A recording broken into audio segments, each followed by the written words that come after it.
the second half. It's just about a minute away here. It's really flown by. This game has been moving. And that's what happens when there's just no points. When you have a defensive struggle like this, the game just gets moving quickly and doesn't let up. And right now, both teams really needing to find some offensive footing. You can't imagine the final score is going to be 7-3, but honestly, if you saw the first half, maybe you can. Both teams just doing such a good job on defense. Both offenses really just struggling to find any sort of footing. I mean, SAGU, recap their scoring. They scored on their second drive of the game. They took over at their own 46 and ended their drive with a 29-yard field goal. Langston's only scoring drive came after a devastating SAGU fumble. Langston drove the ball 66 yards, capped off by a 1-yard touchdown. Now SAGU is going to get the ball first to start the half. The wind is at their back here in the third quarter, down 7-3. It really feels like you've now had 20 minutes to diagnose the best defense you've seen all year. How do you come out? Can you come out and put some points up on the board and retake this lead? We will find out as the Lions prepare to receive this kickoff. Back to return, Carl Morgan, Malik Golden, and Stephon Free on to kick now for Langston, Juan Carpio.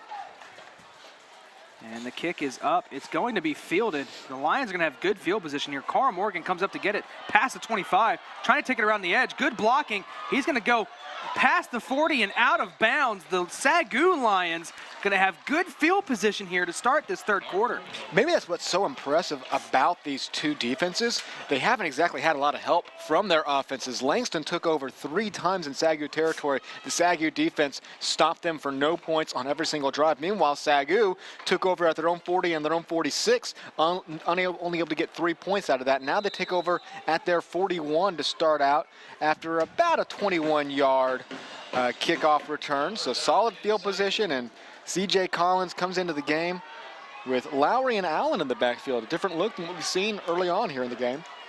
2 protectors. Well, he sends Allen in motion now. Collins takes a snap, gets it out to Justin Allen on the short screenplay, but he's going to be brought down by the ankles, and then a host of Langston Lions come in and finish the tackle for a gain of maybe a 1.5 yards on first down. And it really feels like SAGU just has to finally win one of these up front. I mean, they're losing every single time at the point of attack. If they can ever get past, Allen's got 20 yards to run. They're unable to win that first initial attack, though, and so they'll only get 2 yards, 2nd and 8.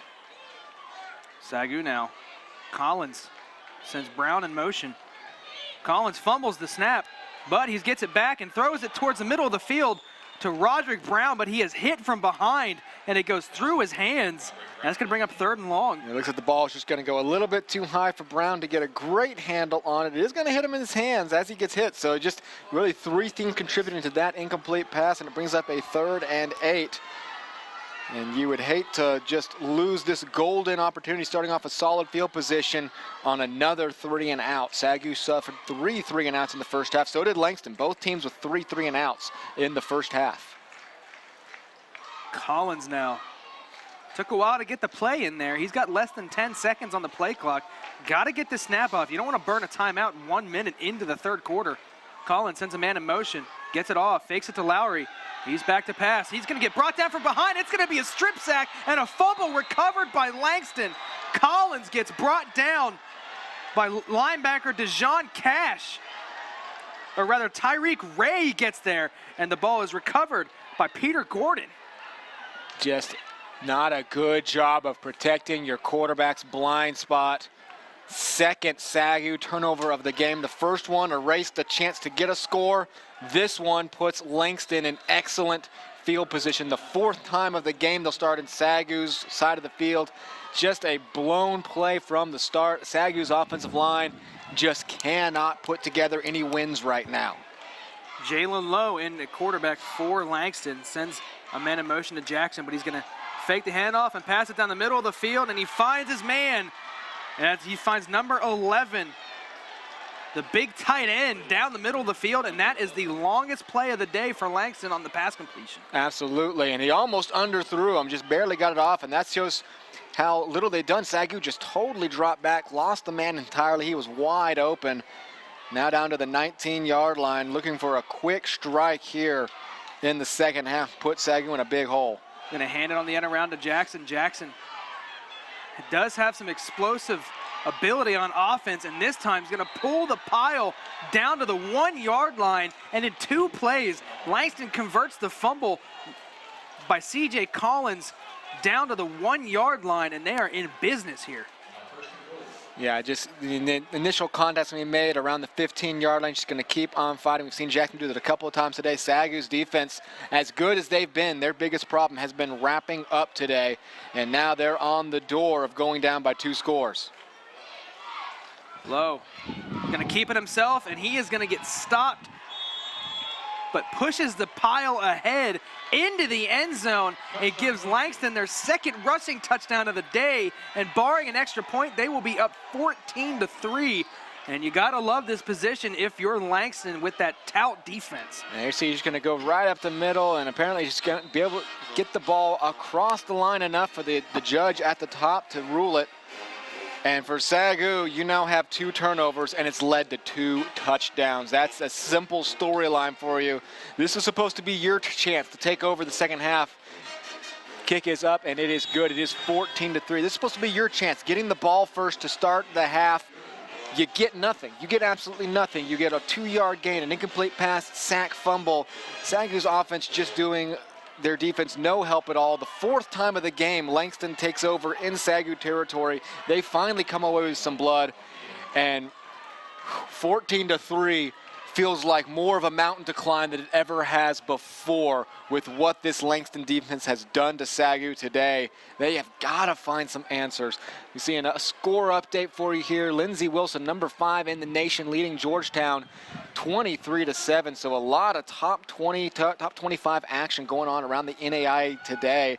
Obviously the big one here, number 8 versus number 16, the CSFL Conference Championship on the line. And for the SAGU Lions, I mean, you've got the whole half to go. You've averaged 42 points a game all year long. You know your offense can do it. But can you do it? Can you do it against a defense like this? You see the replay here of the touchdown. Just a real simple double play action, and he's just going to be able to get across enough. Just going to get the nose of that football across the line. So both of Langston's touchdowns have been 1-yard touchdown runs. An onside Carter with kick. an onside kick. But it's going to go out of bounds. Fortunately for SAGU, they were not ready for that at all. Not at all. There is a flag on the field. Is this going to bail Langston out? Are they going to call a false start on Langston that would bail them out?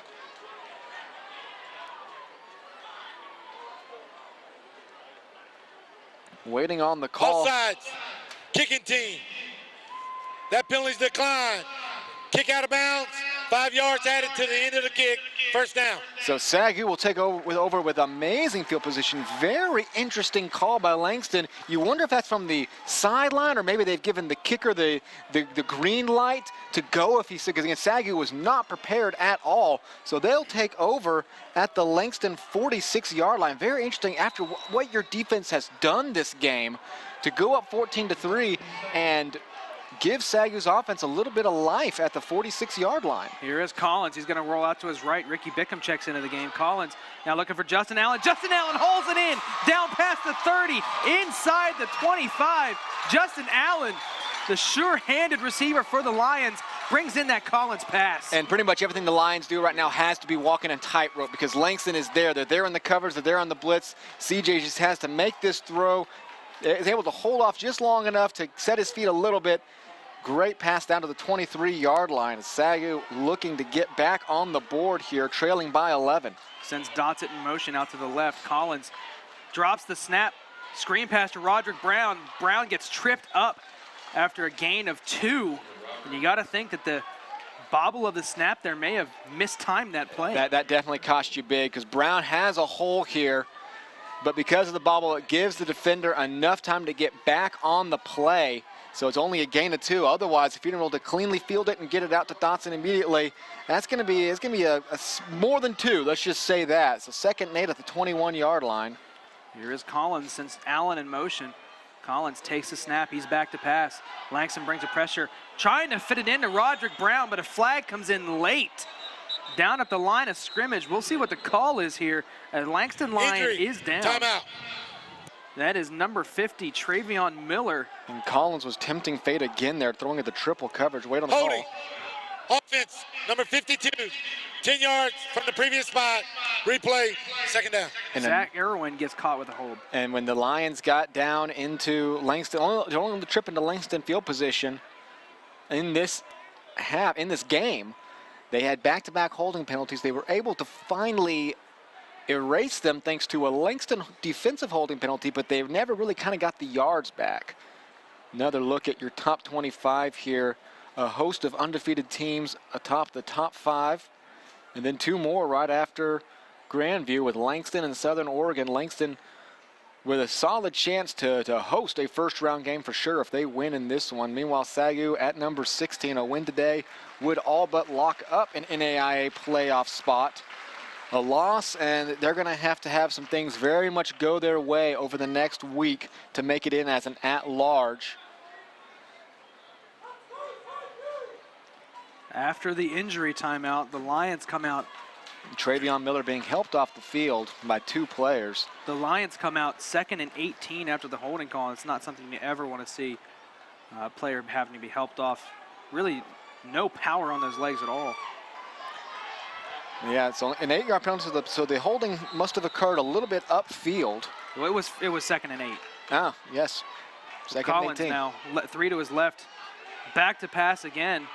Looking deep down the sidelines to Dodson. He finds Dodson. Can he stay in bounds? They're going to say touchdown, SAGU. CJ Collins pump fakes, finds Dodson on the far side, just gets it over the outstretched arm of the defender, and Dodson, keeping his feet down, finds the end zone, and SAGU has life. Just freezes the defender on the pump fake, drops it into Dodson, who's just going to barely stay in bounds. Touchdown, SAGU.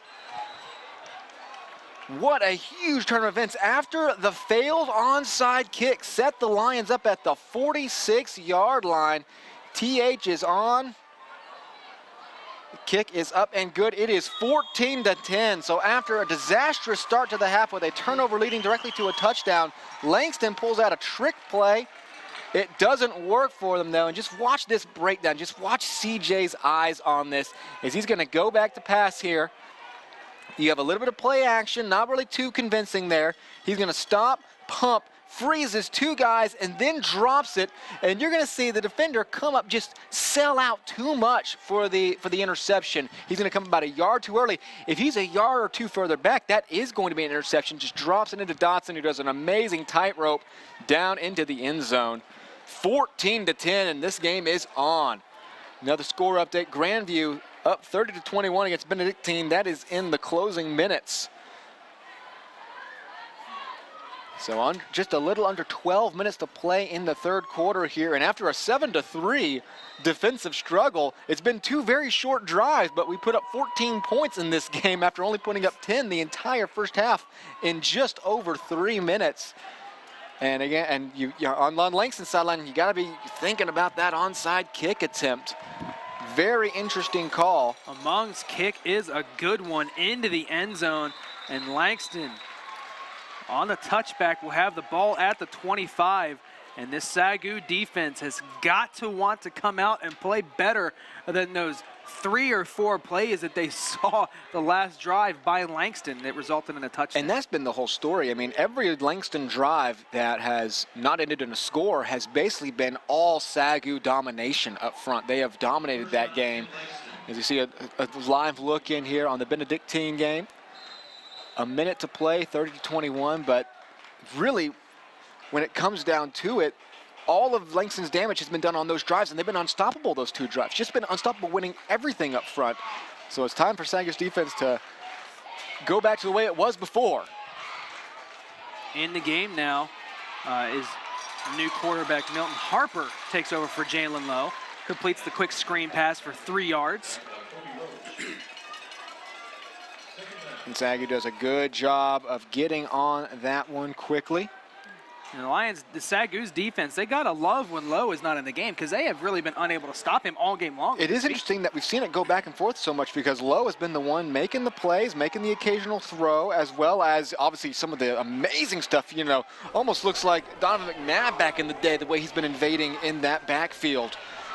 So it's interesting to see Langston keep on going back to Harper. Harper back to pass again, almost knocked down, but he finds Jackson, and Jackson gets brought down. Looks like he's going to be shy of the first down. He's about a half a yard short, brought down. Jackson has been one of the biggest playmakers for Langston in this game. He's just so quick. And that is very close. He's going to get marked down a yard short, though. 3rd and 1 at the 34-yard line. The Lions have to be thinking run here. The SAGU defense, that is. They got to be thinking run. 3rd and short. Harper in at quarterback. He's going to hand it off to Johnson, and a flag and a whistle. And that is a big break for SAGU as they force the Langston's false start is going to bring it back 5. False start. Offense, number 86, 5 yards. 3rd down. So it was going, I mean, again, so far Langston, when they've had 3rd and 1 situations, they've converted. It's been hard for SAGU to just stuff them that easily. They've been able to convert. And it looked like, had the play continued, it would have been an easy first down. Instead, it is now 3rd and 6 back at the 29-yard line. He said 3rd and mid here. Harper now in the shotgun, 3 out wide to his right. He sends Jackson in motion. Here's the snap. He's going to go back and throw. Looking across the middle of the field, not there. Xavier Pittman breaks it up, but 3 flags come in at the end of the play, and it looks like it's going to result in a Langston first down. SAGU was pleading that the ball was tipped. And some SAGU players are pointing towards There's 2 Langston. fouls on the play. Eligible man downfield on the offense, number 72. Holding on the eligible receiver on the defense. Those offset. Replay 3rd down. So do it all over again as an ineligible man downfield negates a holding penalty. As we watch the replay here, and it does look like there's a bit of a locking going on, and it looks like a man just drifts down a little bit too much. But it does give Langston a second chance. And this SAGU crowd has come alive. It is the best crowd we've seen all week, and why not? This is the CSFL championship game, the NAIA National Game of the Week, and the crowd, again, has come to life. 3rd and 6. The SAGU defense looks to hold against Langston. Here's the snap. Harper's back to pass. Steps up in the pocket. He's brought down. The SAGU defensive line. Who else but Jordan Coleman with the sack? Coleman is having himself a game right now. Another big sack on 3rd down. SAGU's defense forces the stop. It brings up the question, if you're Langston, why do you not have your other quarterback, Jalen Lowe, in there, who's shown the ability to escape all game long? Jalen Lowe, he's just looked better all game. He really has. He's looked better all game, and instead it's a 3 and out. The punt will be going into the wind, a chance for SAGU to get some solid field position. Here is Lowe on the punt. He's done a good job today. Another good punt with some high hang time. North, he gets taken out by his own player. The ball is live, and it looks like SAGU does come up with it. North, he gets taken out at the knees by his own player, but is able to fall on it. And thankfully for the for SAGU, they're able to come up with that loose ball. Northie has been Evel Knievel on some of these punt returns this year. So you see another replay of the sack here. Jordan Coleman again. Pocket collapses, and Coleman. It just beats his man. It's as simple as that. Beats his man, wins his assignment. So SAGU takes over with solid field position at the 48, right around midfield. Yeah, that was a dangerous play by Northie. It's one of those you might just want to let bounce and hope for the best. But it does not result in a turnover, and now SAGU 52 yards away from the end zone. Out to his left is Collins, looking in that deep flat for Dotson, and off the hands of the defender. Really no room to throw there. Good coverage that time by cornerback Jeffrey Reed on Bryant Dotson. Yeah, Jeffrey Reed, he gets a solid jump on that one. Another risky throw. If he's able to kind of undercut that, it could have been an interception for 6. Brings up 2nd and 10. The SAGU Lions really trying to utilize that rollout offense so far today. It hasn't had too much success so far. They've really... What it does is it gives you one-on-one coverage, and that's all what they're looking for. Collins back to pass. He gets it off. Looking for Blaine Rowe. Can't find him out a little too far towards the sidelines. Collins had a man breathing down his neck. Yeah, that play just developed a little bit too slowly, and J.P. Lowry's going to miss the block. He's kind of turned around because of the play action.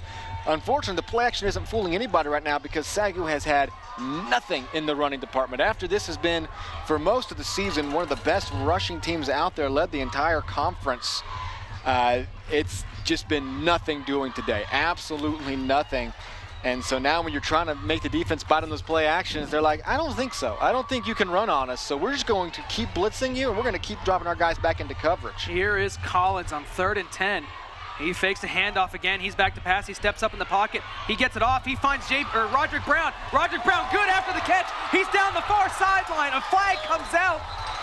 And he's going to be brought out of bounds inside the 25, but a flag on the run. We'll see what the call is here. See if it's a hold downfield. That would be legal block in the back. Offense, number 84, 10 yards from the spot of the foul. Still 3rd down. It's going to bring it back. It's not going to be quite 3rd and 10. It'll be still 3rd and mid. But it erases a huge, huge conversion. And they're going to mark it at the 44-yard line, so it's going to be 3rd and 2. So it's only going to be a play that results in a gain of 8. But that means the block in the back occurred well after the 1st down. You already had the 1st down, and then you made a big mental mistake. And for the first time today, we see the heavy package come out for the Lions. Matt Leiter and Luke McBride come into the game. C.J. Collins comes out of the game, and Justin Allen in at the Wildcat. Timeout. We're going to get a timeout for SAGU as the play clock is running down. Of the 2nd half. Play clock was down to around 3 seconds. Just didn't get the personnel in on time. You think they're going to come back out in this heavy package? I would imagine so. You haven't had much of a chance to do it. Watch this replay again. First of all, credit C.J. Collins, stepping up in the pocket, setting his feet, dropping it off to Roderick Brown. And this is going to be, if that's the block in the back, that can't be the block in the back, though, because if it was 10 yards from the spot of the foul was the 42-yard line. So the call was on Zach Johnson. So that could be a double whammy of that's not a block in the back, first of all. He didn't even touch him. He didn't even touch him. So if it is the block in the back, the foul occurred at the 42-yard line. So it should have been 10 yards from the spot of the foul. So I don't see, that definitely was not a block in the back. There was no other contact made the rest of there. So that's confusing all the way around. SAGU facing 3rd and 2, though. Here's the heavy package. Justin Allen tries to cut it up, and he gets stopped for no gain. It's going to be 4th and 2, and SAGU is faced with a very interesting decision here. I don't think it's interesting at all. I think it's pretty clear. You've got to go for it here. You've got a chance. Your defense has been great all game. Dare Langston to stop it twice. I mean, that's what I say. Dare Langston to stop it twice. Justin Allen remains in the game, as does Luke McBride and Matt Leiter. J.P. Lowry in the backfield. Here we see Justin Allen. He's going to take this snap. He gets it, and he's going to try to bounce it to the outside. Justin Allen pokes his head up through the blockers, and he's got the 1st down, but a flag comes in at the end of the play in the area of holding. Offense, number 77. That is on the all-conference left tackle, Devin Petty, who we see rarely with a holding call, has 2 this game, and both have been absolute drive killers. Well, the drive killer there was an absolutely bogus block in the back that should be reviewed by these refs later on.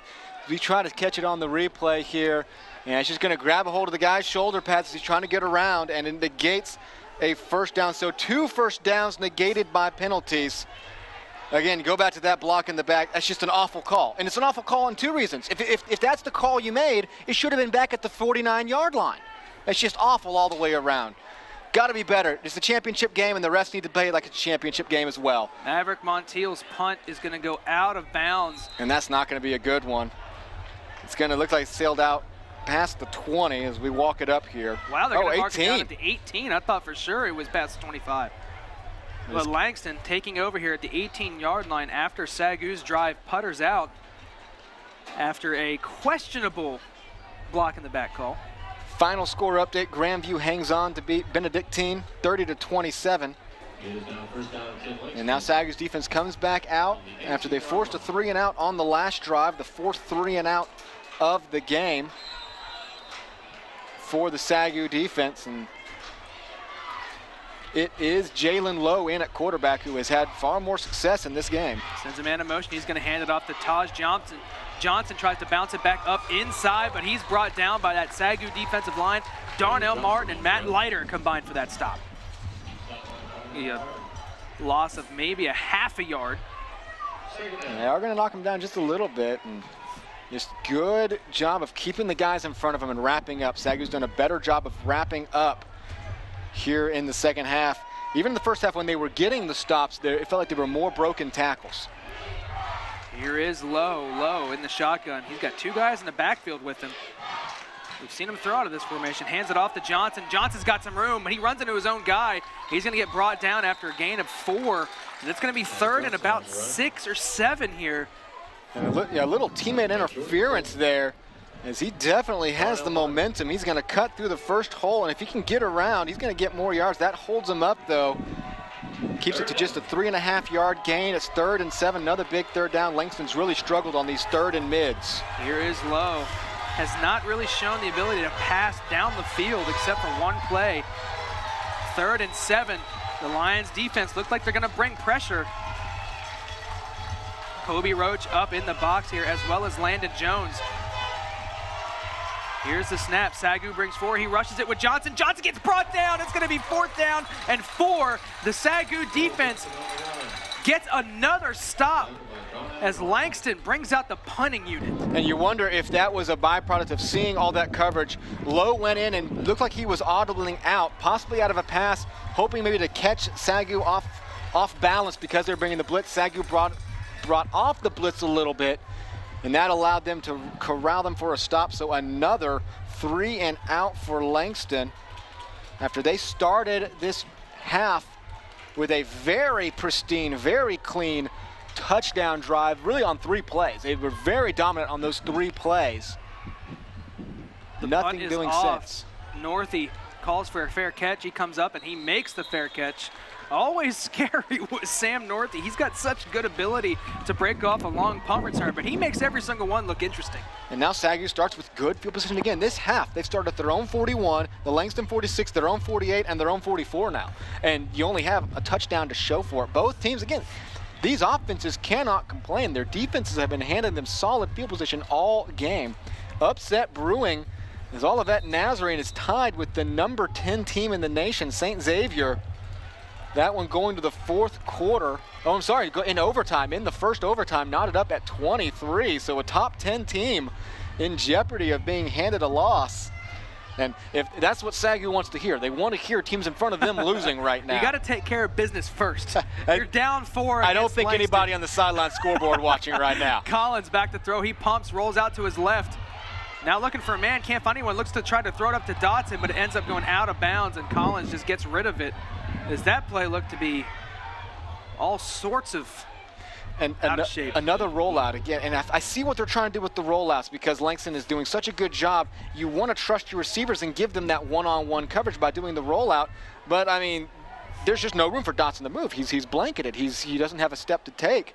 So I see what you're going for because in the middle of the field is double, triple coverage and you're facing blitzes. It feels like Langston's got 14 guys on the field the way they're covering it right now. It's amazing.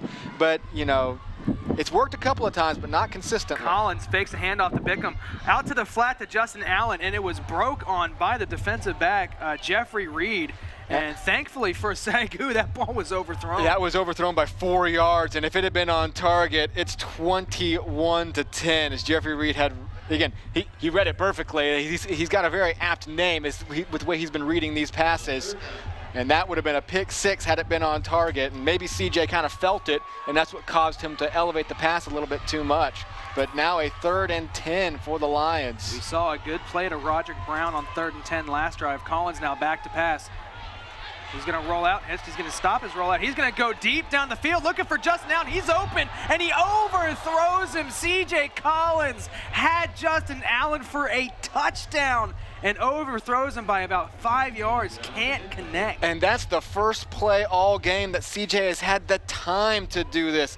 The offensive line doing a great job. CJ throws, he has all the muscle he needs to put that one on. Allen gets behind the defenders and just overthrows him. Big missed opportunity on that one. Another 3 and out for the Lions, and they'll just have to punt this one away with under 5 minutes to play here in the third quarter. Unable to gain a yard on that drive. Maverick Montiel on the punt. He just gets the kick off. It's going to bounce at the 18 and roll down into the end zone. He put it where he needed to put it. It just hit at an angle where it just kept rolling and rolling and rolling and going into the end zone, and Langston has a touchdown. I think that's a byproduct for the win. We've seen Jalen Lowe pound a couple of those great. They bounce around the 10-yard line, and they just have been going in. There's been no backspin at all on that ball. So Langston will take over at their own 20. Ever since that touchdown drive, they've had 6 offensive plays and gone 3 and out on both drives. So looking for a little momentum, and back into the game is Milton Harper. So it really is one quarterback in, one quarterback out for Langston at the moment. Harper has not led a good Langston drive all day long. Both touchdown drives were led by Jalen Lowe. Here is Harper.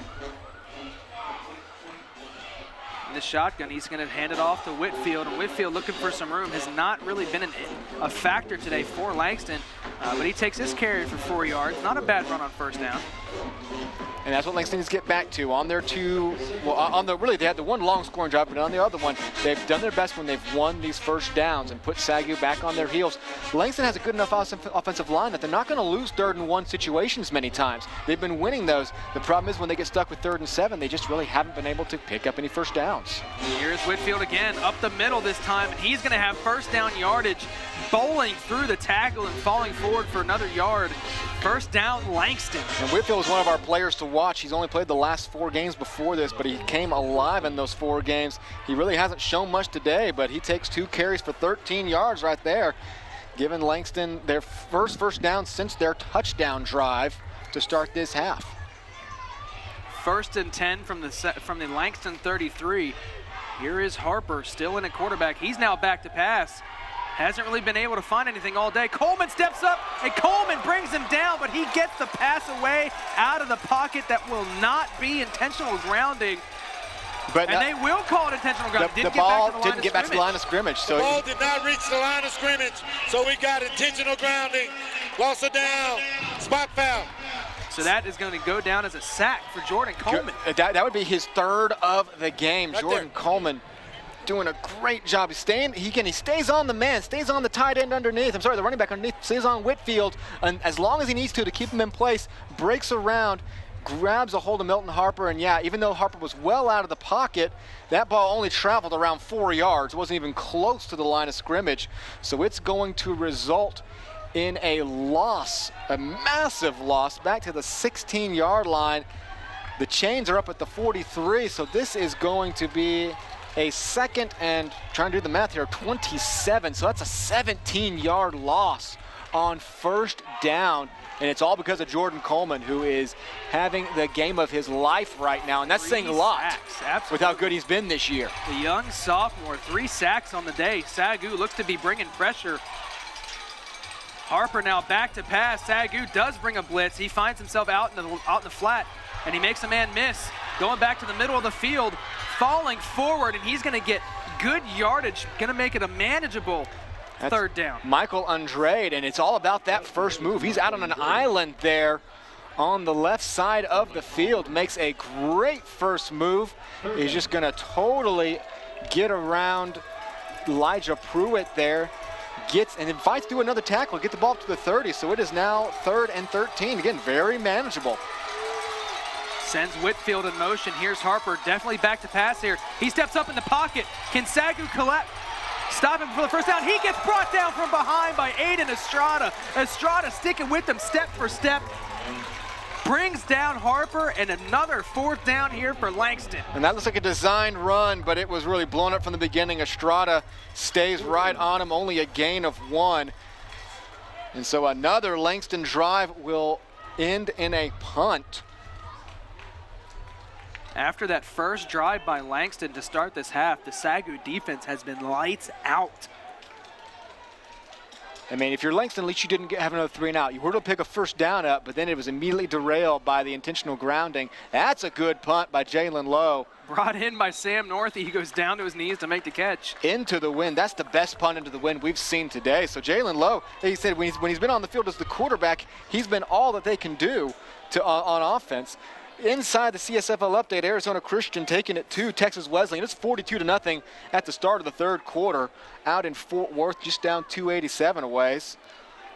But yeah, Jalen Lowe, like I said, he's led the 2 touchdown drives, and he has been a great punter. I compared his scrambling abilities to Donovan McNabb, but he's kind of a Danny White as well for the Cowboys back in the 70s. Was one of the best punters in the NFL and became a pretty good quarterback as well. So, hey, Langston was the home for one of the great Cowboys of the 70s, Thomas Hollywood Henderson, so one of their famous alums. Collins on first down finds Roderick Brown. Roderick Brown dancing around, trying to find some room. He's got to get back to the line of scrimmage, and he does just get past, throwing himself forward to get any kind of yardage, but all that excitement for no gain. I don't think you'll ever see more of a desperation dive to complete a no gain. Roderick Brown looking for it there. It's, if you knew what was going to happen, just take your 2 yards. Avoids a big loss. Good job by CJ, off enough interference, just launching himself towards the pylon to get back to no gain. Like I said, we talk about sometimes very thrilling 2-yard runs. That was a pretty thrilling no gain on a pass. Collins now still in shotgun, sends Brown in motion. 3 out to his left. He's going to roll out that way and looking down the middle of the field, maybe looking for Brown. Can't imagine he was thrown to Dotson. Dotson was double covered. And Jeffrey Reed is there again. Jeffrey Reed on that right side of the field. He's going to get a hand on it to keep any chance of Dotson to go down and try to make a great scoop catch. And Jeffrey Reed has been very close to a couple interceptions this game. If I'm CJ Collins, I'd stop tempting him with these passes. 3rd and 10 now at the 33-yard line. In comes Derek Shelby at the H-back. Blaine Rowe checks out of the game. Under 10 on the play clock. Here is Collins. He's got to get the snap off. 5 left on the play clock. Here's the snap. Collins is back to pass. He steps up in the pocket. Looking deep down the left side for Roderick Brown, and it goes out of bounds. And SAGU is going to have another 3 and out here as they, again, 2 drives in a row. They have yet to gain a yard. You're exactly right. 2 drives in a row, and a big part of that is all these incomplete passes. Being unable to establish any kind of running game in this ball game has, really kept them from moving the chains like they usually do. Usually they're picking up. As you see, again, just trying to force it down the sideline, nothing there. They're picking up 4 or 5 yards on first down, but there has been nothing from Bickham and Lowry. And I'm surprised they haven't tried to go back to it at some point. I know you've lost almost every encounter, but you're not really winning anything else either, so try to get the ball to Bickham and Lowry. This is the kind of punt you want to see from Montiel as it bounces and goes inside the 10-yard line, down at the 6. And that's big because it's the last time SAGU will be punting with the wind at their back. 1:20 left here in the third quarter. The wind's about to change. So at the very least, they have flipped field position here, and the defense now with a big opportunity. Another top 10 matchup. Looks like Lindsey Wilson's about to put away Georgetown, up 37-14 with 2:46 left in that. It's a great NAIA Saturday, I tell you that. It's, obviously the way you schedule it, you never know who's going to be playing. A lot of good matchups. But towards the end of the year, a lot of top 20 matchups, conferences being decided, and obviously one that's about to be decided in the next 16 minutes here. Langston up 14-10. Low in at quarterback. He's going to pitch it to his man on the reverse, and he's going to get brought down after a gain of, we'll call it 8. Preston Walker took the end around. And that's a big gain on first down. Again, that's 7-8 yards that they've been needing all game long to kind of keep their offense moving. And this one gets them out of the shadow of the end zone up to the 13-yard line. 2nd and 3 for Lowe. SAGU looking to bring pressure. Estrada does indeed blitz. SAGU trying to stop the run, but he falls forward again. And Langston, once again, winning that battle in the trenches up front. And Tyree Hanson's going to have to get around Matt Leiter on this one. Leiter comes right up the middle. He just skips around and picks up the first down. And the difference between Langston after they gain 6 or 7 on first down and no gain on first down is 100%. When they gain 6 or 7, they're converting a first down. When they have failed on first down, it's almost put the punt unit out. It has been astounding how much that first down has meant in this game. Lowe hands it off, looking up the middle again, and another good first down play. Again, Tyree Hanson, he gets 7 yards on first down, and the Lions just have not done a good job of stopping that running game, especially on first downs. Yeah, not on the occasional drive, and right now Langston's making it work for them. We saw them really take it over. That one drive in the second quarter and the one drive in the third, and that will be the end. That's the end of the third quarter. Of the third quarter. You hear the officials say it as well. And it is a dandy here in Waxahachie. We're 15 minutes away from a champion being crowned, and it is a 14-10 ball game. Langston in the lead and starting to put together a little bit of momentum. They start this drive on their 6-yard line, and they immediately start getting that traction. The traction we've seen twice before on the 2 touchdown drives. It has been, it has been trying to travel through the wilderness and then touchdown. Nothing but wilderness, touchdown. And everything in between has been nothing but tough sledding for Langston. But when they've got it going, they've got it going.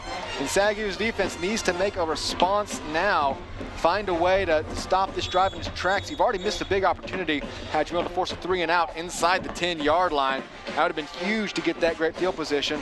Not that SAGU's offense can complain.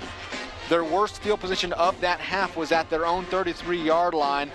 They started at their own 41, the Langston 46, their own 48, and their own 44, and only got a touchdown to show for it. Their only touchdown, again, came off of the surprise onside kick. This game's a lot closer than it arguably should be. Had Langston just kicked that one away, who knows what would happen.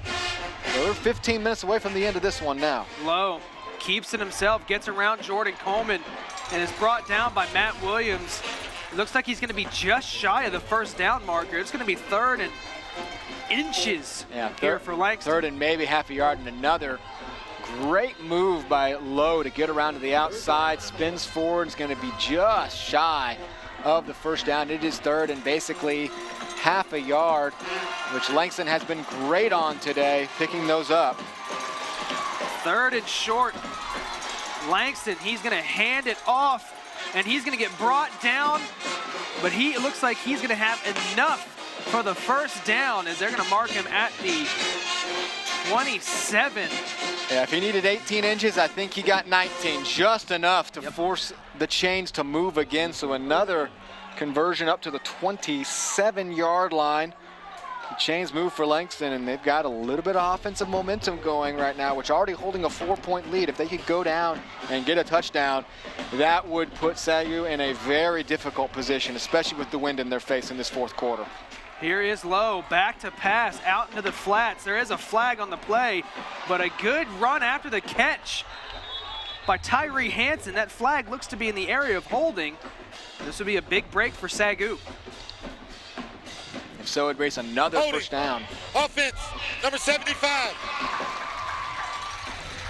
You're used to defensive penalties giving offenses first downs, but we have seen a number of offensive penalties erasing their own first downs in this game. That one takes away a big gain, puts the ball back to the 17-yard line.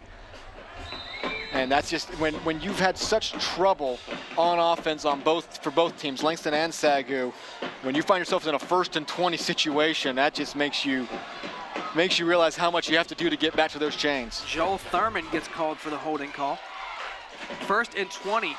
Sends a man in motion. He's going to give it off to him. That is Cedric Jackson. Jackson reverses field, looking for something to cut it back inside. He's running backwards, and he falls down. That is a huge loss for Langston. It's going to be 2nd and a country mile. And Jackson has made some plays today. He reverses his direction after he goes to the right side. When he got to the left side, he should have just dived forward and took whatever was there. Instead, he tries to make something happen again, but he found out by that point all 11 SAGU players were in his face. The ball is back to the 8-yard line, 2nd and 29. And Jackson, he's been the biggest playmaker for Langston today, but he sends him back a long ways on that one. Here is Lowe. from the 8, back to pass. Looking for a quick curl route, and Pruitt misses a tackle, but he's brought down by Malik Golden, and that makes it manageable. It's going to be 3rd and 11. That's huge. You're playing off your man a little bit of prevent defense. I don't know why you do that when you've had such a good rush on the game. You play a little bit of prevent, and you miss a tackle. That was in danger. If he was able to make another one, he was going to make a first down. Instead, it makes it 3rd and 11. A lot more manageable than the 3rd and 27 they were looking at a second ago. This SAGU crowd is coming to life. Sends Jackson in motion, fakes a handoff, and he's going to come up and throw. Matt Williams in coverage, and it's overthrown. Wouldn't have had the first down regardless, as Matt Williams, the safety, read that like a book and broke on the man. It's going to come up 4th and 11. Now, he had Hansen a little bit. Again, this one of those situations, if you're able to zip that in very quickly, maybe it happens, but it floats a little bit too much, well long. Matt Williams might be able to bring him short, but with the way I've seen Langston break tackles today, nothing's guaranteed. Langston does buy themselves some field position, though, after getting pinned inside the 6 and then inside the 8 after the Jackson loss. They'll be punting with the wind at their back. Here is Lowe. He gets the punt off. It's another good one. Northey having to go back to get it. No fair catch this time. Northey cuts it upfield. He's going to get it past the 40, and he's just shy of the 45, brought down at the 43. And there is Sam Northey. If he gets the opportunity, the freshman could make a play, and there we saw it. That's a very big play. Gets the ball to 29. Going to be a gain of around 13 yards up to the 42. He's shown that ability throughout the year to just kind of weave his way through. We have a final out here. St. Xavier hangs on for the 30-29 win in overtime. Got to imagine that might have been Olivet Nazarene maybe going for 2, perhaps, to try to win it in overtime. But they hang on for a close 1-point overtime win, the number 10 team in the nation. And now SAGU at their own 42-yard line, 11:56 left. Oh, we have one of our own building right here. Collins takes a snap, hands it off to Bickham. His first carry of the second half and the first rushing play since we saw that heavy package with Justin Allen. SAGU has been all pass, and it works right there. They get 4 yards on first down. And I think, again, I know it's tough when the run is getting nothing, but your passing game is almost all play action oriented. And so, you know, get back to that run a little bit. At least make Langston think about it here in the 4th quarter. Make him have to double think of, oh, maybe he is going to hand it off. You still have plenty of time. You only need 1 score. The rushing attack needs to be very much be in the mix right now. Collins sends Brown in motion. He's going to roll out, hand it back to Bickham across the field. A flag comes flying in. Bickham has a ton of room to run. Gets pushed out of bounds, but that flag is in the area of holding. And I feel like they have gotten called on holding on this reverse field run. Offense, number 61, 10-yard penalty, replay, second down. On almost every time. And again, when you reverse field like that, it definitely increases your chances of a hold. You try to see the play here, and he just has the man on the ground at that point. And you're asking for holding when you run these reverses, because it forces a defender to come off balance and hit him. So even if you're not holding, you knock him off balance, you take him to the ground. It looks like holding. You've got leverage over him. That's a big one as it drops SAGU back 10 yards to the 37-yard line. Going to be second around 15. Collins, 3 out wide to his left, drops back to pass. Looking for Blaine Rowe, and double coverage. Fortunately for SAGU, that ball comes down incomplete. That was a dangerous throw. Yeah, they have been tempting this all game with some of these very dangerous throws into coverage. Just going to fall incomplete and brings up 3rd and 15. Another first down taken away by a penalty. At your own 37. Collins now, again, 3rd and 15. Low snap, Collins picks it up.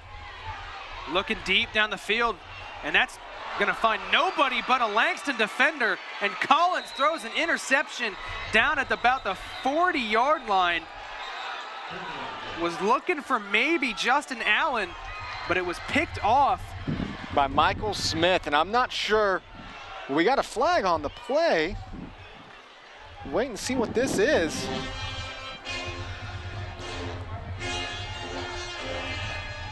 Referee's pointing fingers here.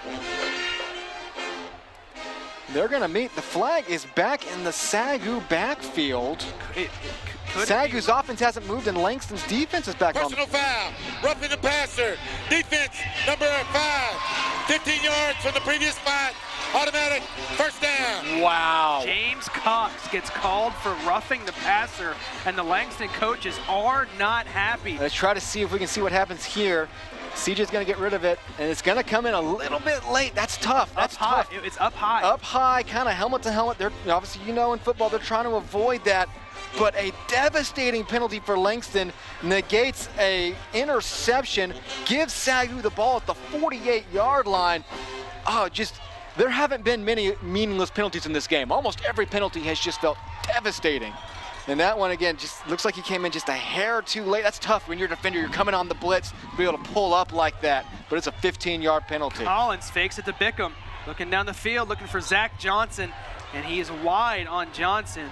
And it's going to be 2nd and 10. And if you're SAGU, you have to take advantage of that penalty. This is a must capitalize moment. Langston's offense was starting to get a little bit of momentum on that last drive. You don't want to give them the ball back. There's 10.5 minutes left. Every possession means so much right now in this one-score game. You're 48 yards out. You have got to find a way to finish this drive off. It's just as simple as that. If you want to win this game, I really feel like this is the moment that you've got to put this drive in the end zone. Derek Shelby enters the game as an extra blocker here on the end of the line.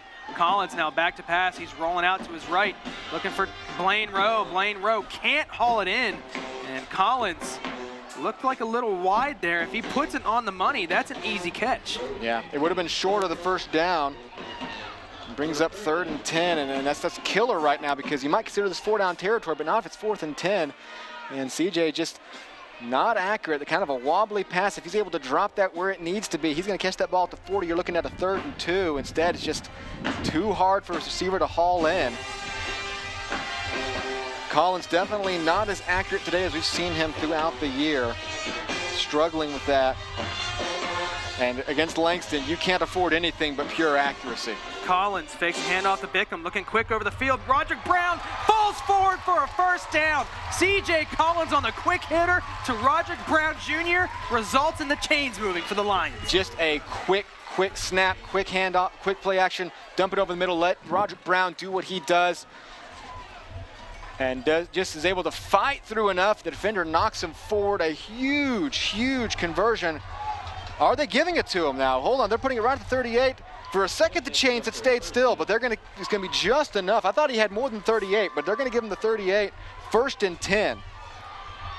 Collins takes the snap, hands it off, or fake handoff to Bickham, throws it out to Dotson. The big 6'4" receiver carries a defender for 6 yards on first down. And do you see how much 2 carries have changed this game? Even though one got called back on a penalty, just those handoffs have forced Langston to remember, oh right, they have got some great running backs, and that forces the defenders to stay played just far enough off. You see it right there.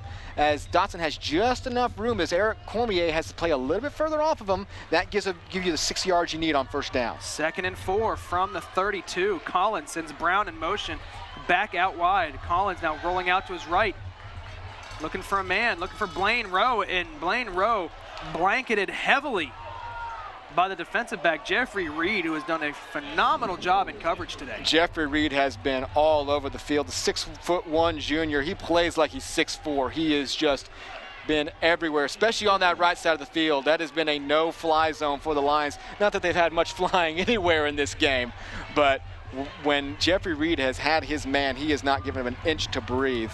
Having a great ball game, the junior. 3rd and 4. You got to think this is 4-down territory here for SAGU. Lowry in the backfield. Collins bobbles the snap, pumps. Rolling away, looking for Zach Johnson. Gets pushed from behind, and that's going to draw a flag. And C.J. Collins with the pump fake is on his back. Looks like he got hit late by number 92, the defensive lineman for Langston. This should be an automatic first down. I think it's just going to be illegal contact, probably. Pass interference. Oh, pass interference. Defense. That's a spot foul. Automatic first down. So 2 Langston penalties on this drive have bailed SAGU out on 2 third downs. And it looked like this one might have been the pump fake again, making the defender go in the wrong spot. It's going to be just a little bit high. It's one of those that I'm not sure if it would have been caught had the interference not been there, but the ball was in enough of a position, and CJ is going to get hit from behind right as he lets loose of that ball. Here is Collins, hands it off to Lowry. Lowry looking to bounce it to the outside, but a good job of securing the tackle by James Cox. Held him up long enough for his teammates to get there, and that's where we see Lowry all season long break that to the outside. And bigger than that even, he kept Lowry from spinning. That's where we usually see Lowry more than anything. If he gets brought up, he's able to kind of spin out of it, fall forward for 3 yards to the 20. Instead, he gets stood up and is never allowed to rotate, forced all the way laterally to the sideline. Does able to kind of push forward for about a 1 yard gain. Yeah, this Langston front line, I mean, you see how this team has only given up 13 points a game this year. They are just so dominant. They're good on every level. On every single metric, they just make it work. Collins takes the snap, is going to hand it off to Lowry. Lowry looking for running room again. This time breaks the tackle from Cox, and he's going to get enough for the first down. J.P. Lowry finally is able to get around that edge for some yardage. That might be Lowry's longest run of the game. And watch this. I think he's going to bobble the ball a little bit right here. He kind of loses control of it, and I think that forces James Cox to think about the ball for a second. James Cox sees the ball coming loose and is trying to swat it out instead of just wrapping up for the tackle. And so a near disaster for SAGU leads to Langston blinking. And now with less than 8 minutes to play, SAGU is down to the 13-yard line. Collins in shotgun. Lowry still in the backfield. He's going to hand it off to him again, and Lowry plunges forward for about 3 yards. It's going to be 2nd and 7 from the 10. They can still get a first down here. If they get it to about the 4 yard line, they can pick up a first down, maybe about the 3. And I don't think you're thinking anything but touchdown here. I know if 2 field goals wins it, but I don't think you're imagining getting the ball back and being able to drive like this again. Especially you got a stiff wind in TH's face no matter where you are. This has got to be 4 down territory. This has got to be the end zone. Collins, 2 out wide to his right, Dotson to his left. Bobbles the snap, he's rolling out. Collins looking for a man in the corner of the end zone, looking for Blaine Rowe. He brings it in, and they're going to call a touchdown. The official on the end zone calls a touchdown from Blaine Rowe, who makes an incredible catch, looks to be out of bounds. They are conferring here. One said incomplete, one said catch. They are conferring. I thought he fell out of bounds. Langston's responding like he was out of bounds. They're calling it incomplete. Yeah, that's going to be an incomplete pass. If his foot hits the pylon, it's an incomplete pass. So Blaine Rowe makes the catch, but coming down, his foot clips the pylon, which makes him out of bounds. The pylon is the sideline. The pylon is the designated sideline spot.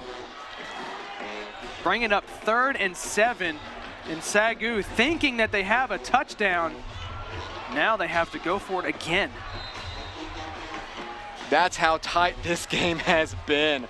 A foot clipping a pylon. And I didn't think he was able to pull it all the way in. But now 3rd and 7, and like I said, probably 4 down territory with 7:06 left. Collins still in the shotgun. Takes the snap, fakes it to Lowry. Looking for a man, looking for Zach Johnson. Johnson can't come down with it. And this is gonna bring up 4th down for SAGU as Zach Johnson came down hard on his back, and he is slow to get up. Injury, timeout. And just not a whole lot of room to move there, just kind of trying to dump it off in the middle to Johnson. And he's gonna, like I said, he's gonna land hard and be down. He's gonna, just trying to sell out for it. And yeah, just gonna land real hard, maybe on his tailbone. That is Roderick Brown, oh, rather, Roderick not Brown. Zach Johnson. Roderick Brown down on the ground, landed hard on his back, and that is a huge blow. Already down Jeremy Carr for today's game. Losing Roderick Brown would be devastating for the SAGU offense. And while he's down, SAGU's gonna have a big play coming up in a moment, and with him not gonna be out there, that's gonna be, it's going to be all the more difficult to try to think of what you're going to do on this 4th and 7. This gives Coach Tristan a little bit of time to think about it. There's still 7 minutes left in this game, and your defense has been phenomenal here in the second half. And I think that makes the decision almost easier, because if you don't convert, at least you know you have Langston at their own 10. and your defense has been so good, and it would kill you so much to not come away with any points on this drive. But a field goal and no points are almost the same thing at this point in my book. So you need to go ahead and try to get this touchdown, try to make this happen on 4th and 7. 7 minutes left. Biggest play of the game as of yet right here at the 10-yard line. Northy's in the game. Coming in for the injured Roderick Brown is Sam Northy, the explosive punt returner for the Lions. Collins with Shelby in as a blocker. Collins back to pass. Throwing the fade to Brian Dotson, and Dotson gets pushed out of bounds, and it's incomplete, and that's a turnover on downs. And that is not a high percentage play that you call on 4th down after having time to discuss it with the injury time. Yeah, I'm surprised you went there. It looked like they were going where the whole way, and Langston has just beaten you so consistently on the corners that to just go right there, just kind of a low percentage throw and never really had much of an opportunity to be caught. I'm looking more in the middle of the field for something, trying maybe what you tried earlier. Obviously, you had Roderick Brown out there then to drop it off underneath real fast. You could still get a 1st down right there. Obviously, the reason it's a bad play call is because it didn't work. That's the ultimate reason the play doesn't look good. So now SAGU's defense needs to make a big stop here to keep hope alive. Here's Jalen Lowe. He hands it off to Whitfield, and Whitfield finds running room, and he picks up 9 yards on 1st down. And SAGU already in a hole here this drive, needing a stop. Clock isn't a factor yet, but as Langston begins driving, it'll certainly become one. And the biggest thing at all, that was one of your best drives of the game. Really, I'll probably honest, your best offensive drive of the game. The way you were clicking down the field, and to not be able to complete it, that's just so tough. 2nd and 1 for Langston. Jalen Lowe still in the game, letting the clock drip down second by second. Lowe with Whitfield to his right. He takes the snap. He's going to hand it off to Whitfield again. Whitfield has enough for the 1st down, gets spun around and taken down by Xavier Pittman. That's going to move the chains here for Langston. SAGU can't afford too many more of those.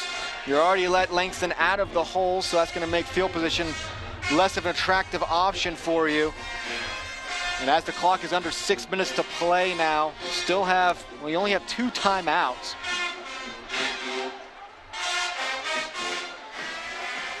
And Langston, very content. And you don't usually see this where this early on you're letting the clock go down all the way, but with how little scoring there's been, it just makes sense to just let the clock roll.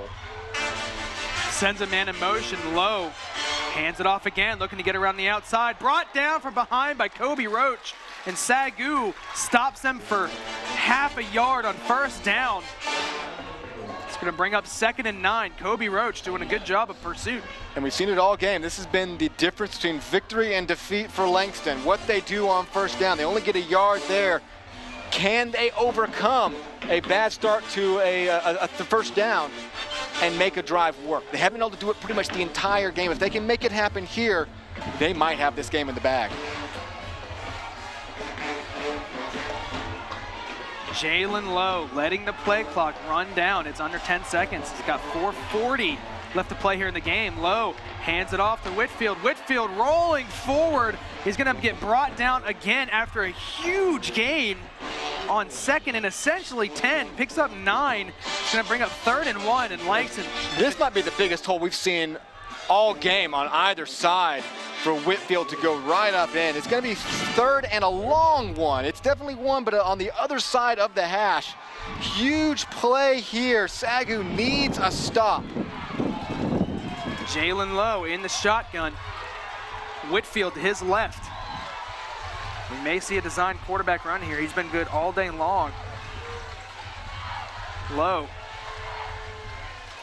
takes the snap, hands it off to Whitfield. Whitfield gets stopped short of the line for a loss. That's going to bring up 4th and 2, and a huge decision here for Langston. Injury, timeout. And we have a Langston player down. It's going to be number 62, Joel Thurman, the right tackle, down after that play. And yes, I mean, that's something we haven't seen SAGU win yet. Like I've been saying, when Langston's had 3rd and 1 situations, been able to win, I don't know how difficult a decision this is for Langston, because 3:46 left. Your defense has been money all game. And just what a great stop. Looks like getting a hand on it first. That's gonna be for the Lions, number 65. And a huge stop. I don't think Paul Ellis was the first one there. And I don't think this is a much debate for Langston. You don't go for it here, because that's the only thing that gives SAGU this short field. I mean, not only has Jalen Lowe been your best option at quarterback all day, he's been a great punter. He has the wind at his back. I say trust him to punt it deep. Don't forget, we saw him fake it on the first drive of the game for Langston. He picked up some yardage on that fake. But it being a 4th and about 8 on that play, he was unable to get the first down. This is 4th and 1. They've had a fake punt and onside kick. Who knows? Who knows? Here is Lowe. He's going to take the snap, and he is going to punt it away. It's a high, long punt north. He just lets it go, and it's going to bounce into the end zone. What a leg on Jalen Lowe. I mean, that's not necessarily what you wanted, a touchback. That's almost my 70 goodness, yards in the air. Yeah, what a leg. I mean, that is just and the hang time on that was so impressive, but honestly, not terrible. I mean, SAGU has done nothing from their own 20-yard line. They've been able to put together nothing when they've been pinned. This is not even deep, but it might as well be deep with the way Langston's defense has been playing, and plus it keeps it out of Sam Northy's hands after he's made a play earlier. So this is it. This is it. 3:15 left. You're at your own 20-yard line. If you're going to go down the field, score a touchdown, and win the CSFL, you need to do it here. This is it. This is the start of what needs to be the game-winning drive if SAGU is going to come away with it. We haven't had to see C.J. Collins in a come-from-behind situation all season long. Their one loss to ETBU was a blowout, so we never had to see him in come-from-behind 2-minute offense form here. Collins takes a handoff to Lowry. Looking for Blaine Rowe, throws it behind him, had him wide open in the middle of the field, and it would have been a huge gain. It would have been a first down, but he threw it behind him. Yeah, just Collins has really struggled with that accuracy today. And like I said, with Langston, you've got to be on the money. And that's one of those times you can afford to be off a little bit. But he's just going to throw a little too far behind Blaine Rowe. Maybe he still had a chance to bring it in. Hits him in the hands. But when you have to make that rotation when you're in the air already, that's just so difficult. Big incomplete pass brings up 2nd and 10 at the 20.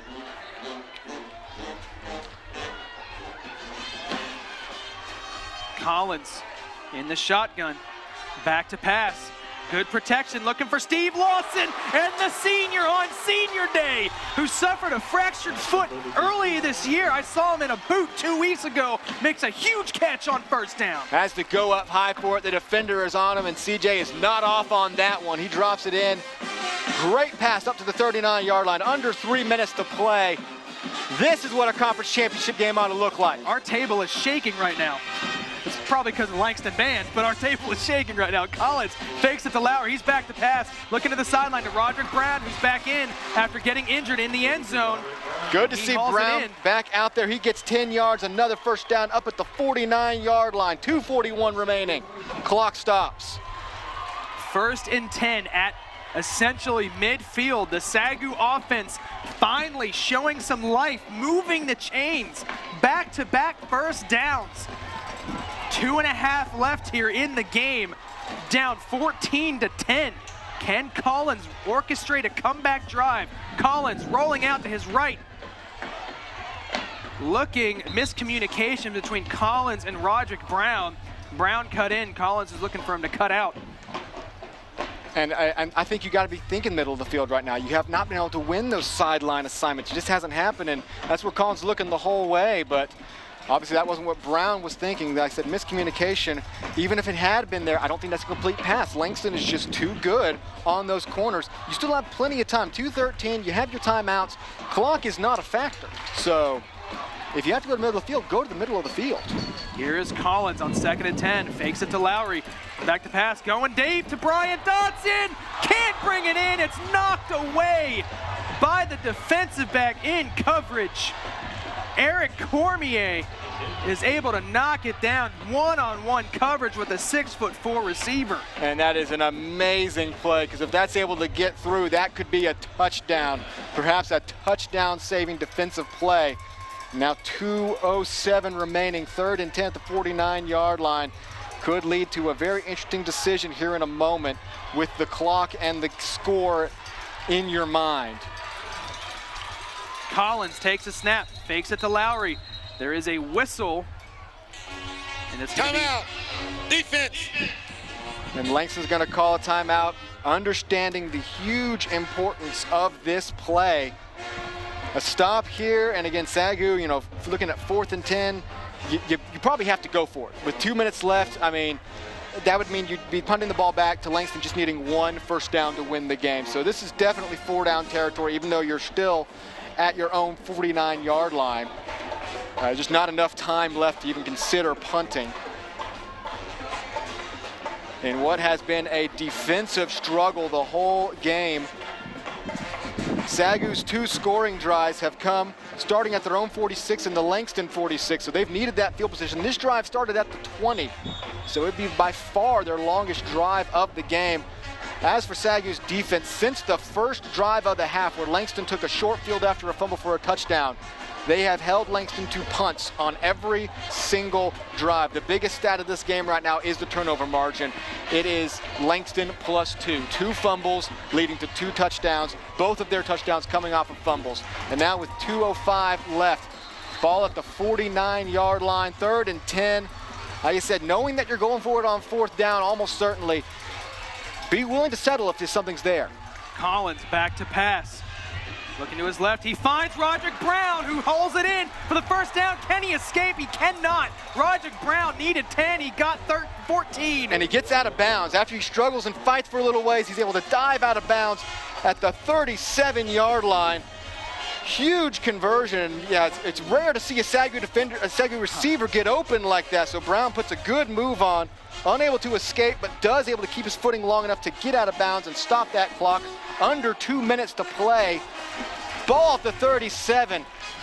Great tackle by the man whose name we've called all day long, Jeffrey Reed. Roger Brown could have taken that for another 20 yards had he broken that tackle. If he had broken through immediately, that could have been a much bigger play. Here is Collins, 1st and 10 now, under 2 minutes to play.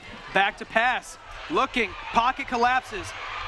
Looking, he looked for Roderick Brown, but it's going to go out of bounds. Smart decision there by Collins. Stops the clock, can't take a sack. Yeah, just get rid of that one. I mean, you can't afford the loss of yards. You can't afford the loss of time.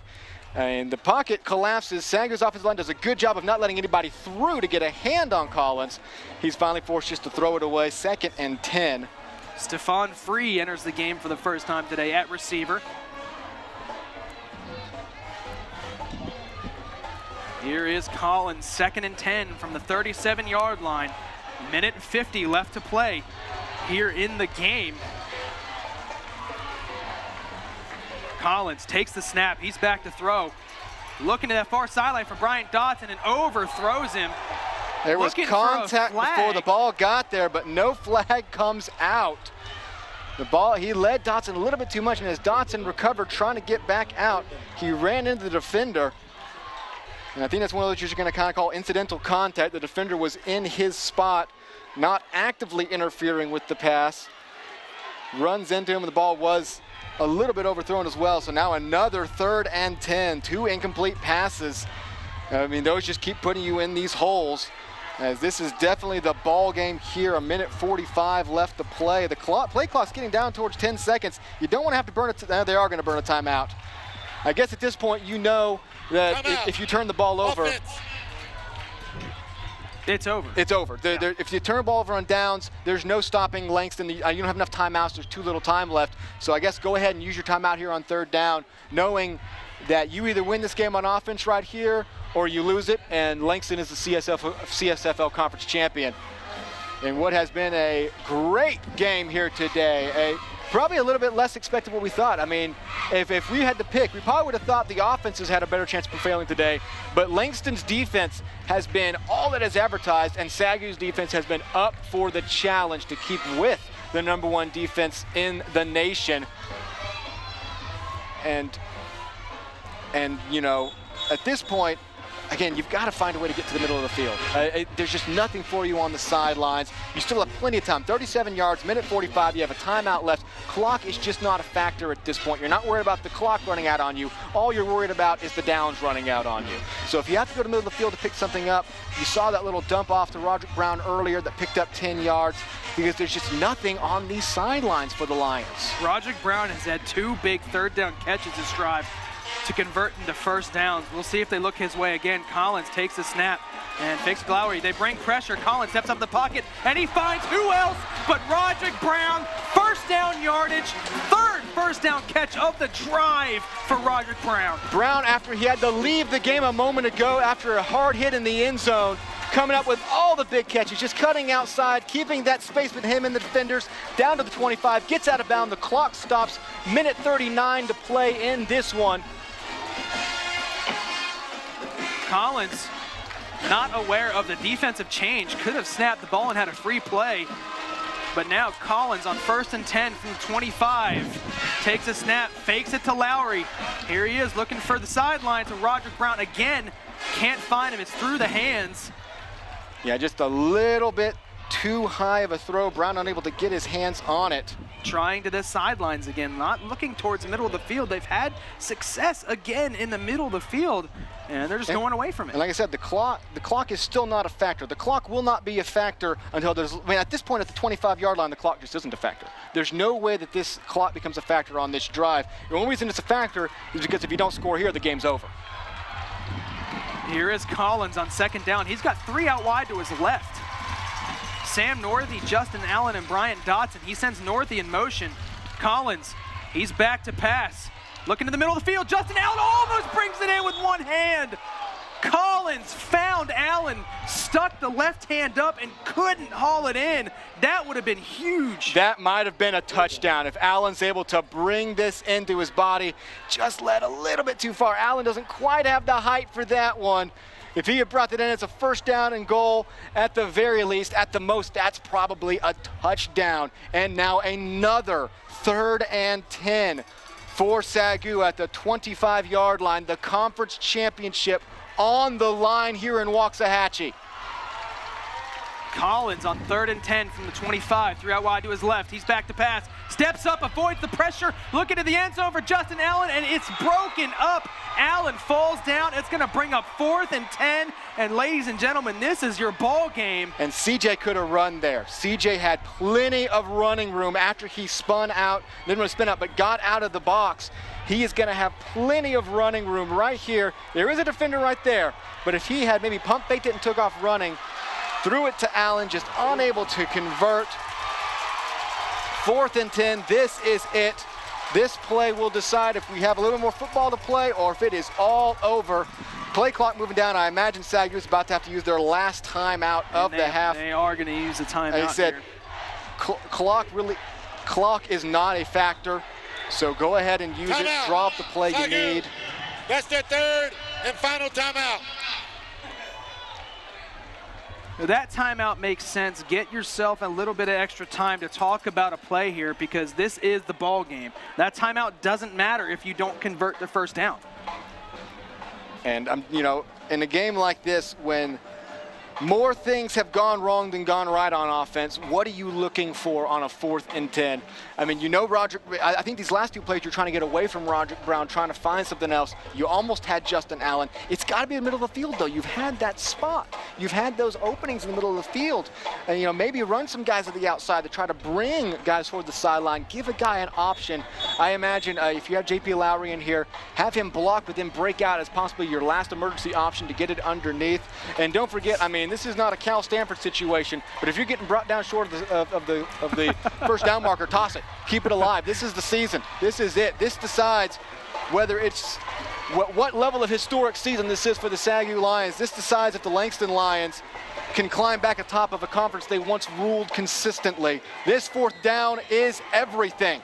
Collins has Justin Allen and Roderick Brown Jr. to his right. J.P. Lowry in the backfield. Bryant Dotson out to his left. He's back to pass. Good protection, steps up in the pocket, looking for Roderick Brown and can't find him. And that is a turnover on downs and will effectively end this game and Langston will be your 2017 CSFL champions after SAGU cannot convert on 4th and 10 and turns it over on downs. And that's just been the story of this game, being unable to get enough on 1st and 2nd and 3rd downs. You force yourself into a low percentage situation where it would have been a borderline miracle to pull it off. Unable to do it. And Langston's defense comes with another stop. 2 turnover on downs, back-to-back, 1 at the 10-yard line, 1 at the 25. A drive that goes probably the longest of any SAGU drive in this game. A 55-yard drive, stalls out the 25. Jalen Rowe will take the knee, and that will essentially be it. A thriller of a ball game, but SAGU is unable to finish their what you might even call an improbable march through the CSFL that left them undefeated up until today. They're about to fall 14-10, their first loss in conference play, and again, they saw today what this Langston defense, I think when we saw that Langston defense with 13 points a game, I think we may have even thought in the back of our minds, well, maybe they haven't played an offense like SAGU yet. Maybe they had, and they just didn't let them get anywhere because SAGU unable to put anything together consistently. That kneel down will do it. Your final score, Langston 14, SAGU 10. Langston remains undefeated. And for SAGU, there is still one game left to be played. There is no chance for a conference championship. There will still be a chance to set your all-time record for most wins in the regular season next week at Bacone. And still a lot of scoreboard watching to be had, whether or not you have a chance to make the NAIA national playoffs. Langston will improve to 9-0 in conference. And SAGU will fall to 7-2, or 9-0 overall for Langston, 7-0 in conference. SAGU will fall to 7-2 overall, 6-1 in conference. Their lone loss on the season as they fall by 4 points to Langston. Congratulations to the Langston Lions on their CSFL 2017 CSFL Conference Championship, as next week now almost doesn't even matter as they take on Wayland Baptist, and SAGU next Saturday takes on Bacone on the road. Getting into some numbers though, next week matters very much for SAGU because you only lost by the number 8 to the number 8 team in the nation by 4 points. So if you can go into Muskogee, Oklahoma, as you see it right there, and lay a huge win down, knowing that teams in front of you lost as well this week, you still have a shot, I think, to stay in that top 16. I don't think you should drop very far at all because of this, if at all because of the teams in front of you that lost. So you still have an outside shot to make it as an at-large. At the very least, you have put together a historic season and had a great ball game here today. And if there's one thing that will haunt you for the offseason, it's that fumble. That fumble on the trick play from Zach Johnson to Blaine Rowe that led to Langston's first touchdown of the game. And you know, you can go back and, you know, try to erase it all you want. It's there. Both Langston touchdowns came off of fumbles. If it weren't for those little mistakes, you could have owned this day, but you were unable to complete it. And you fall 14-10 in your home finale. Still at 7-2, still a shot to make those playoffs. After Arizona Christian lost by 1 to Langston, they didn't drop a single spot in the polls, so still a chance. I mean, obviously you could have clinched it for sure with a win today, but it was not to be as SAGU's offense unable to finish. And you can imagine Frank Tristan saying some of those things to his guys right now. You know, there's still 1 week to go. We still got a game. We still have a historic season behind us. And, you know, there's still a big game ahead. Still a big game ahead. It's still a chance to make some history with your 8th win of the year. At the very least, you have built a very impressive season to try to keep this football program moving forward. Thank you for watching the NAIA National College Football Game of the Week. As far as the SAGU Sports Network is concerned, this upcoming Tuesday, the Lady Lions volleyball team we're hosting a playoff game here in Waxahachie for the first time since entering the SAGU Athletic Conference. And that game is our opponent. We don't know yet. We don't know as far as the results have turned out today, but go ahead and give us a follow on Twitter, Facebook, Instagram. Go ahead and watch highlights on YouTube, and we'll let you know as soon as we find out who the Lady Lions are playing on Tuesday night at 7 o'clock. That game will be broadcasted live on the SAGU Sports Network. Again, a big congratulations to Coach Moore and the Lady Lions volleyball team, conference champions, SAGU Athletic Conference champions. So again, that game Tuesday night, November 7th at 7 p.m. right here on the SAGU Sports Network. For our wonderful student crew, our fantastic sideline reporter, Kristen Urban, for my partner, Tim Roberts, I'm Adam Ferguson. You have been watching the SAGU Sports Network.